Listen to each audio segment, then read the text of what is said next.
omega-3 doon sa mga nabibili natin sa labas. Marami namang omega-3 na tayo pwedeng mabili. May mura pa nga di ba? Apo. Mumurahin, apoy talaga. Pero tita, kung ako, ang papipiliin, ako pupunta ka doon sa mumurahin na hindi naman kalidad at hindi mo naman alam kung anong source ang pinanggalingan nun. Diba?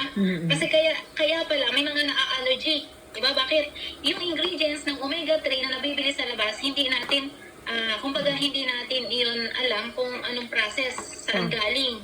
Walang pag-aaral tayo na nalalaman about doon. Pero dito sa atin, may pag-aaral tayo na nalalaman na yung Sunset Omega-3 ng Kayani products ay galing sa Sockeye Salmon.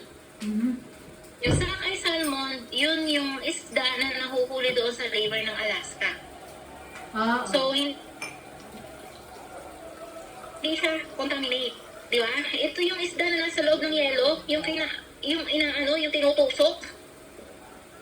So, ang river ng Alaska, tita, hindi siya contaminate.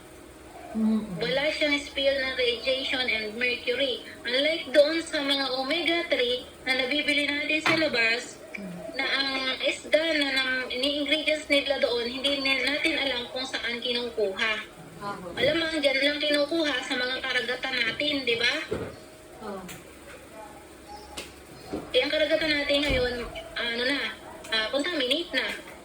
Di ba? Marami ng oil spill, marami ng mercury, marami ng radiation. Di ba? Kaya ngayon, di ba, maamoy mo, mabaho, pero amoyin mo yung sunset natin. Walang amoy, malinis talaga.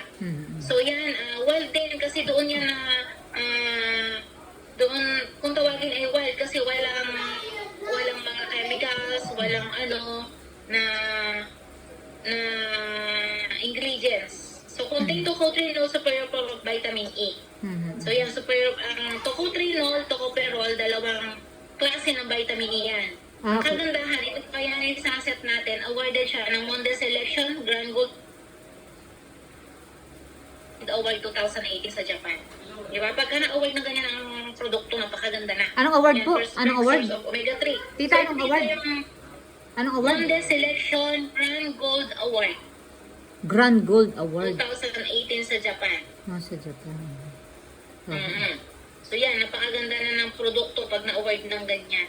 Wala pa akong naririnig na produkto na may ganyan na award. Meron, pero yung pag-aaral natin nila, hindi pa natin naririnig or na-discover.